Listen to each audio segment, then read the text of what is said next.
Hey everyone, and welcome back to the channel. Today we're diving deep into a topic that affects every single one of us. Whether we realize it or not, the major geopolitical and economic challenges shaping our world right now.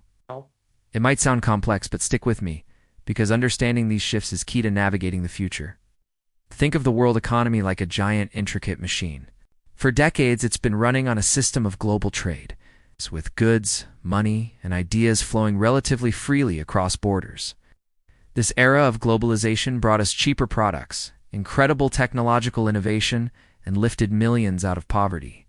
But lately, that machine has started to sputter.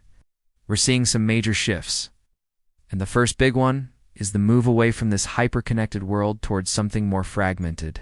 So what's causing this? A major driver is the growing competition between major world powers. The relationship between the United States and China, the world's two largest economies, has become much more strained. It's no longer just about trade disputes over things like steel or solar panels.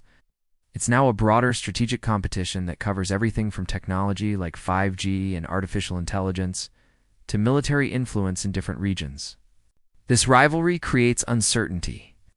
Companies that used to build their supply chains across the globe are now rethinking their strategies. They're asking, is it safe to have all my manufacturing in one country? What if new tariffs are suddenly imposed? This leads to what experts call decoupling or de-risking, basically. Countries and companies trying to become less dependent on their rivals. They're moving production closer to home or to friendly nations. A process known as reshoring or friendshoring. But this isn't just a two-player game.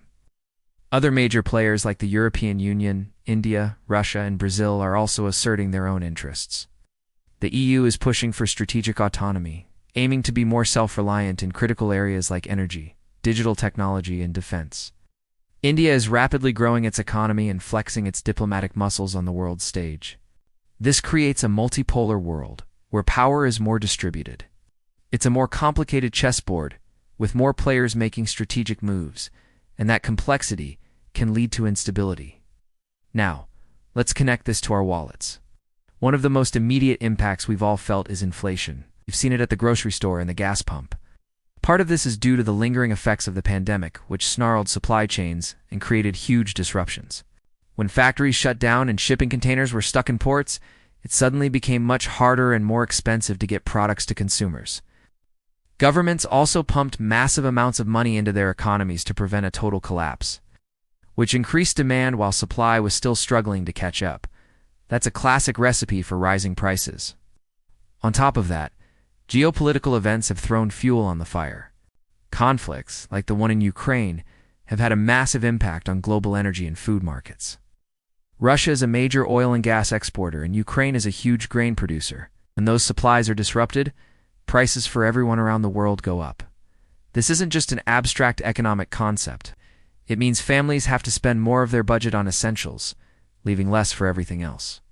Central banks, like the Federal Reserve in the US, have responded to this inflation by raising interest rates. The goal is to cool down the economy by making it more expensive to borrow money. When interest rates are high, it costs more to get a mortgage for a house, a loan for a car, or for a business to invest in a new factory. This slows down spending, and in theory, brings prices back under control. But it's a delicate balancing act.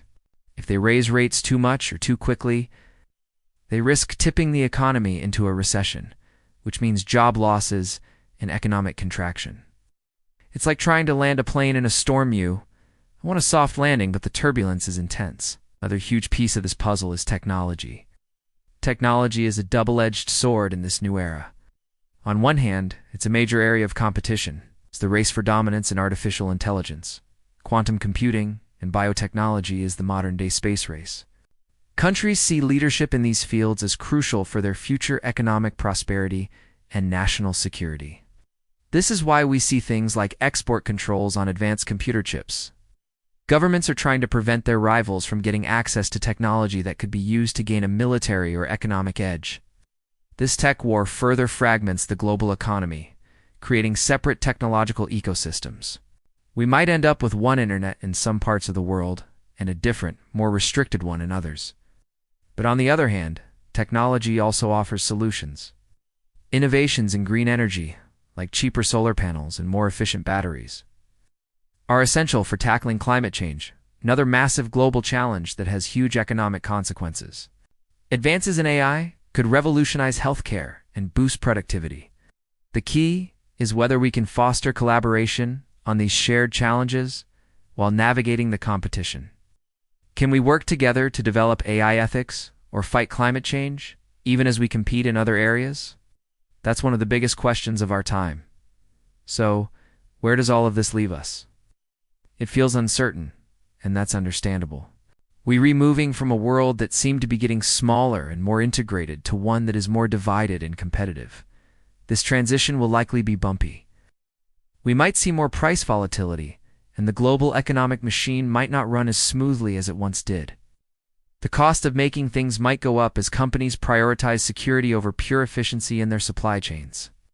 This could mean some of the low prices we've gotten used to might be a thing of the past. But it's not all doom and gloom. This new era also presents opportunities. The push for resilience can lead to new industries and jobs at home, as countries reinvest in their own manufacturing capabilities. The focus on green energy is accelerating a massive technological and economic transition that will create whole new sectors. Challenges force innovation. The need to secure supply chains for critical minerals is driving new mining and recycling technologies. The need to reduce energy dependence is fast-tracking the shift to renewables. For us as individuals, being aware of these trends is the first step.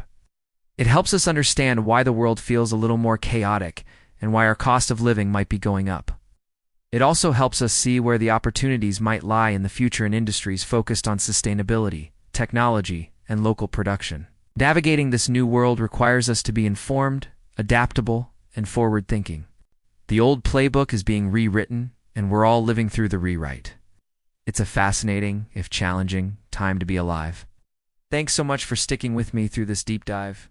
I know it's a lot to take in, but I hope it gave you a clearer picture of the forces shaping our world. If you found this video helpful, please give it a thumbs up and consider subscribing for more content like this. And I'd love to hear your thoughts in the comments below. How are these global shifts affecting you? Until next time, stay curious.